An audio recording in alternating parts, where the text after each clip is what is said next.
From Tampa Bay, just ahead of tonight's game, is coming your way in minutes. But we get you to some breaking news right now, and this one gut-wrenching, for lack of a better way to put it. Bengals rookie quarterback Joe Burrow, #1 overall pick, has a torn ACL, MCL, and other structural issues in his knee. According to ESPN's Ben Baby and Adam Schefter, more damage than was initially anticipated, and heartbreaking for those who have loved watching him play this year. Here's his coach, Zach Taylor, with more. He's been in great spirits on the bus, on the plane, in the facility today. He's responded as well as he could possibly do it, and we've all noticed that. He was a tremendous leader for us, and he gave us a lot of energy, the way that he led the unit. And so, I can't be a robot coach and say that we're not going to be missing that, because we will. I'm expecting to make a full recovery and ready for the 2021 season. It's important to note that Taylor would not clarify whether he meant the start of the 2021 season or just at some point during the season. We bring in Adam Schefter now. What more do we know, Adam, about the injury at this point? Well, this was a worst-case scenario, Laura, for the Cincinnati Bengals, Joe Burrow, and the National Football League. Basically, he tore his ACL, he tore his MCL. He did suffer other damage to that knee that I do believe includes his PCL and the meniscus in his knee. He's going to undergo reconstructive knee surgery. And the general timeline for injuries of this sort are 9 to 12 months. So just do the math. Now, again, everybody's different. Everybody heals differently and recovers from surgery differently and rehabs differently. But a best case scenario for Joe Burrow, best case, would be 9 months. So do the math. More likely, it's going to be longer than that. And the Bengals are going to be very careful with Joe Burrow moving forward. At the very least, Joe Burrow's status for the 2021 season. The start of that season is absolutely in question, and we'll see when he can make it back during the season next year. But this was the worst case scenario for the Cincinnati Bengals. The MRI came back worse than what was anticipated. Just so tough to hear. More from Adam Schefter throughout this show. And we will have Stefania Bell joining us as well for more of a medical update on this. But Dan, you're cringing even as Schefty was delivering that news. What ran through your mind when you saw this? It's gut-wrenching. You feel terrible. It makes me feel the same way I felt when I saw Dak Prescott get hurt. Like, you're just at a loss for words, and your thoughts and prayers go out to him. But then you just hope that Joe Burrow can get back healthy, but my brain immediately goes to 2022. It doesn't go to 2021. Like, yes, technically, maybe he'll be able to come back and play next season. But what kind of shape is he going to be in, or how healthy is he going to play at that level or be able to play at level? And then also, one of the things that makes Joe Burrow special is the instincts, is the reaction, is the athlete that he actually is, especially in that small space that he plays in. How is that going to impact that? Like, how is this injury going to impact his superpower, which is those instincts and reactions? And so it's awful. I feel terrible. Just hope and pray that he can come back to full strength.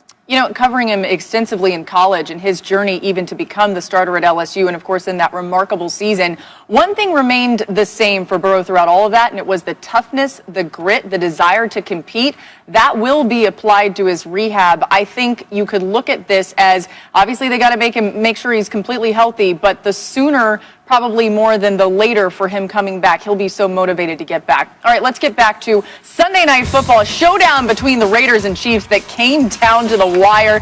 Dan Orlovsky, a rematch, of course, from Week 5, and the Raiders got the better of the Chiefs that time. But let's pick it up in the fourth. About 6 minutes left. First and goal there in Mahomes to Le'Veon Bell. Yeah, this is a great job by that offense, capturing the perimeter, getting out to Le'Veon Bell in space, and he finds the end zone touchdown, Chiefs. The Chiefs would regain the lead there later in the fourth. A little over 2 minutes left to play. First and goal. Jason Witten caused the false start penalty. Come on, Witt, you know better than that, but this is a great job of continuing to play for Derek Carr.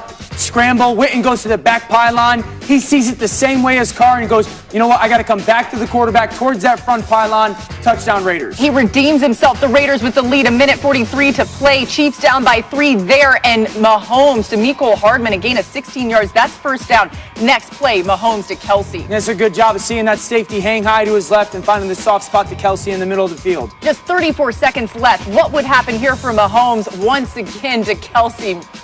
We know what's going to happen. We know that Patrick Mahomes is going to find somebody weapon-wise on that offense to create that touchdown for the Chiefs. It's an awesome job of him moving, keeping his eyes downfield, and finding Kelsey in the middle of that end zone. What a final 2 minutes of that game. Chiefs go on to win it 35-31, and Patrick Mahomes was unbelievable. But how about what he's done in the fourth quarter and overtimes this season, completing over 70% of his passes for over 8 yards an attempt, 10 touchdowns, a QBR of 96.4. That's the second highest QBR through 10 games over the last 15 seasons, trailing only Tom Brady's mark in 2007, just ahead of Tim Tebow's legendary run in 2011. So, Dan, the thing is, the Raiders almost did enough to shut down Mahomes and beat the Chiefs for the second time. Why did they come up short? Where exactly did they fall short? Well, they've got the perfect formula, right? But like Brandy said, almost doesn't count. And it came down to a fourth down play and really that touchdown from Patrick Mahomes to Kelsey that wins the game for them. As well as the Raiders played, it wasn't good enough because they've got number 15, Patrick Mahomes, and Andy Reid dialing it up. And that's the difference between that football team and everybody else. No matter how good the Raiders can play and know how well they can operate their formula, it wasn't going to be enough.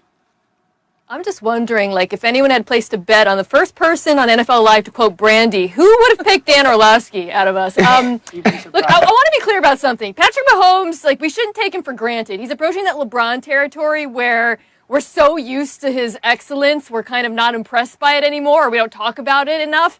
Patrick Mahomes is incredible. The Chiefs won that game. But America knew that. I think what a lot of America didn't know is how well Derek Carr has been playing. He has been better this season than he was back in 2016 when he was being talked about as an MVP candidate before he got hurt. For a couple of reasons. One, he is airing the ball out. He is taking risks downfield, which is something that Raiders fans have been desperate for him to do.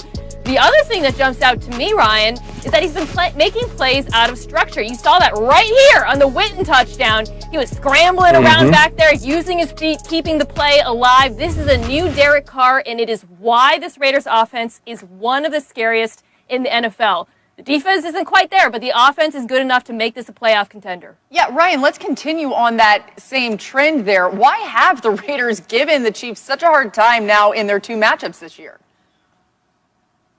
Well, listen, when you face unique excellence, you try to figure out a way to beat it. And if you're in the AFC West, you understand that the Kansas City Chiefs come to town and that they are going to score points. So what do? You figure out ways to score points. But most teams are like, we're going to stop them. The Raiders say we can win a shootout. They won a shootout in Kansas City early on in the season. And you saw last night that the Kansas City Chiefs really couldn't stop the Las Vegas Raiders. The only mistake this offense made was scoring a little bit too early and giving Patrick Mahomes the football back. I said early on in the season, I like the Pittsburgh Steelers in a playoff game against the Kansas City Chiefs, not necessarily to beat them, but to compete because they would have a quarterback that wouldn't be scared to look across the field and see Patrick Mahomes. You know who else isn't scared?